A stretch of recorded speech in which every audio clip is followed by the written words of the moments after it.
తెలంగాణ భవన్ లో కేటీఆర్ మాట్లాడుతున్నారు. ఇప్పుడు ఆ లైవ్ చూద్దాం. ఇంటింటికి గల్లి గల్లికి గడప గడప పోయి రైతులకు జరుగుతున్న మోసం చెప్పాలి.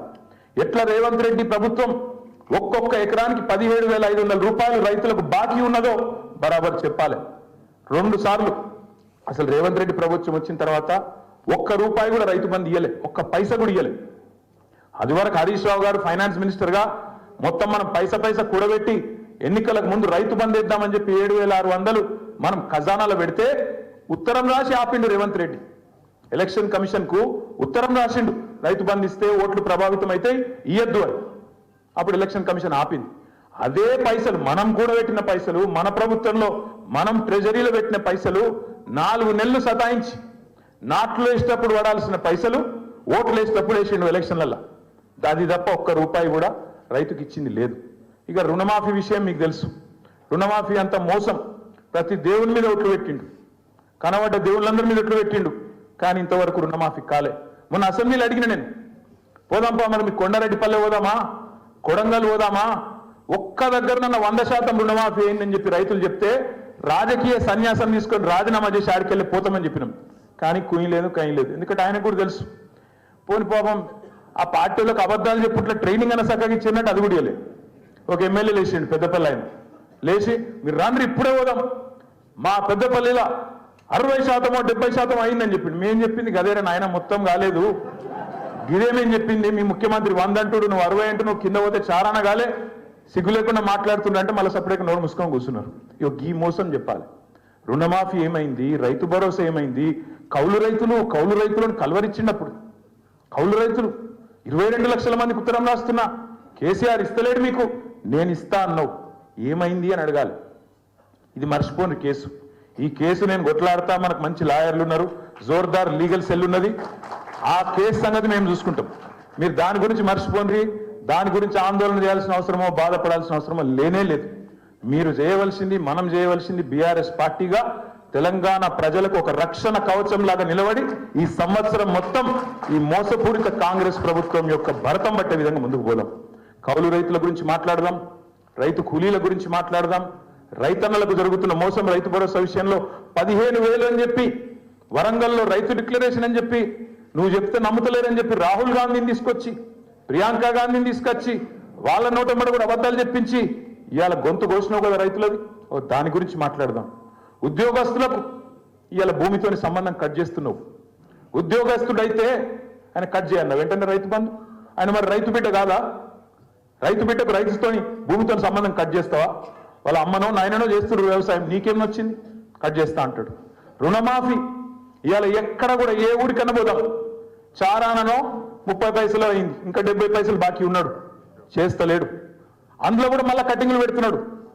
ఉద్యోగులకు పీఆర్సీ లేదు. ఇప్పుడే నేను చూసిన ఇక్కడికి వచ్చేటప్పుడు నేను హరీష్ రావు గారు ఒక ఏఎస్ఐ మహబూనారాయణ, ఆయన పేరేమో సాదిక్ ఖాన్ ఏదో ఉంది, ఖాన్ సాబ్ సాదిక్ అలీ, ఆయన ఇప్పుడే ఒక వీడియో పెట్టాడు. పాపం రిటైర్ అయిందట, 8 నెలలు అయిందట, బుడ్డ పైస వస్తలేదు, పెన్షన్ వస్తలేదు, సత్యపిక్తున్నా, నేను పోతున్నా, రేవంత్ రెడ్డికి వీడియో పెడుతున్నా అని చెప్పి ఆత్మహత్య చేసుకుంటున్నాను ఇప్పుడే వీడియో పెట్టిండు.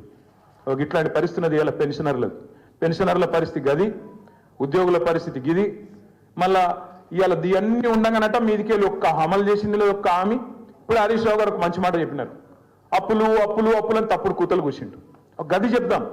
అప్పుల పేరిట చేసిన తప్పుడు ప్రచారం ఆనాడు మేడిగడ్డకు పర్రె పడ్డది అన్నాడు.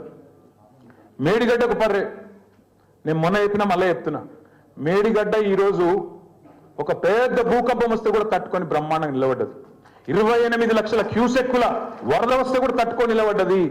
ఇవాళ పడ్డది పర్రె మేడిగడ్డకు కాదు, నీ పుర్రెకు పడ్డది. నీకు బుద్ధి లేదు, నీకు ప్రభుత్వం నడుపుడు చేతనైతే లేదు, దాన్ని రిపేర్ చేసి యాసంగికి నీళ్ళు ఇచ్చే తెలివి లేదు. దాని మీద మాట్లాడదాం.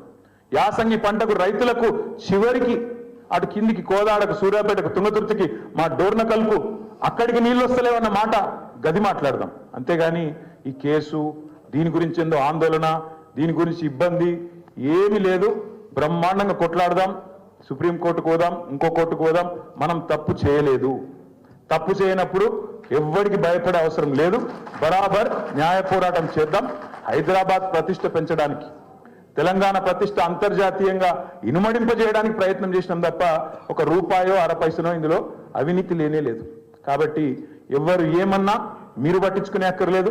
మనం చేయాల్సిన పోరాటం రైతుల గురించి, 4000 పెన్షన్ల కోసం ఎదురు చూస్తున్న అవ్వ తాతల గురించి, అదేవిధంగా తులం బంగారం ఇస్తానని చెప్తే నమ్మి ఓటేసిన ఆడబిడ్డల కోసం, అదేవిధంగా 2500 మహాలక్ష్మి అని చెప్తే కొంతమంది తల్లులు ఎవరైతే మోసపోయినారో వాళ్ళ గురించి మాట్లాడదాం. ఈ సంవత్సరం మొత్తం ఆ పని చేద్దాం. తప్పకుండా కేసీఆర్ గారు చాలా స్పష్టమైన ఆలోచనతో ఉన్నారు. ఈ సంవత్సరం మనం కొత్త కమిటీలు కూడా వేసుకోవాల్సిన అవసరం ఉంది. సభ్యత్వ నమోదు, కొత్త కమిటీలు, బూత్ కమిటీ నుంచి మొదలు పెడితే గ్రామ కమిటీ, వార్డు కమిటీ, మండల కమిటీ, పట్టణ కమిటీ, జిల్లా కమిటీ, నియోజకవర్గ కమిటీ, అదేవిధంగా రాష్ట్ర కమిటీతో పాటు కొత్త అధ్యక్షుని కూడా ఈ సంవత్సరమే మనం ఎంపిక చేసుకోవాల్సి ఉంది. ఆ పని చేద్దాం. కార్యకర్తలకు శిక్షణ శిబిరాలు పెట్టుకుందాం. ఇప్పటిదాకా ఇంతమంది నాయకులు మాట్లాడిన మాటల్లో అన్ని విషయాలు అందరికి తెలియకపోవచ్చు. ఇదే కార్యక్రమాన్ని ప్రతి జిల్లాకు పోదాం. 32 జిల్లాల్లో పార్టీ ఆఫీసులు ఉన్నాయి, వాటిని యాక్టివేట్ చేద్దాం. మీరు హైదరాబాద్కి వచ్చుడు కాదు, మేమే మీ కాడికి వస్తాం. జిల్లాలోనే శిక్షణ కార్యక్రమాలు పెట్టుకుందాం బ్రహ్మాండంగా, అందరం కూడా కలిసి కట్టుగా. హరీష్ రావు గారు ఒక గొప్ప మాట చెప్పినారు. ఏమన్నారు? ఇది ఒక కుటుంబం, 60 లక్షల కుటుంబ సభ్యులున్న కుటుంబం బీఆర్ఎస్ పార్టీ.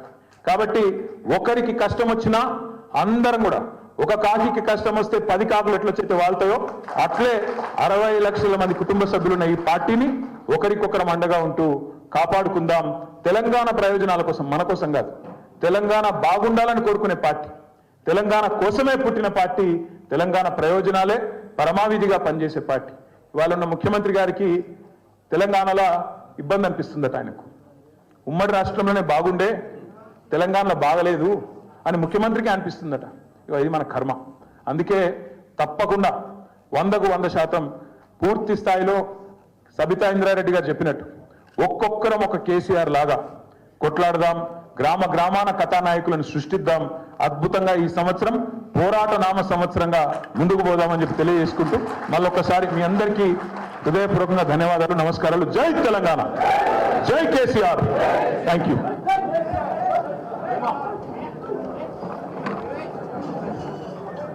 శ్రీనివాస్ గౌడ్ అన్న, దేవి ప్రసాద్ అన్న, స్వామి గౌడ్.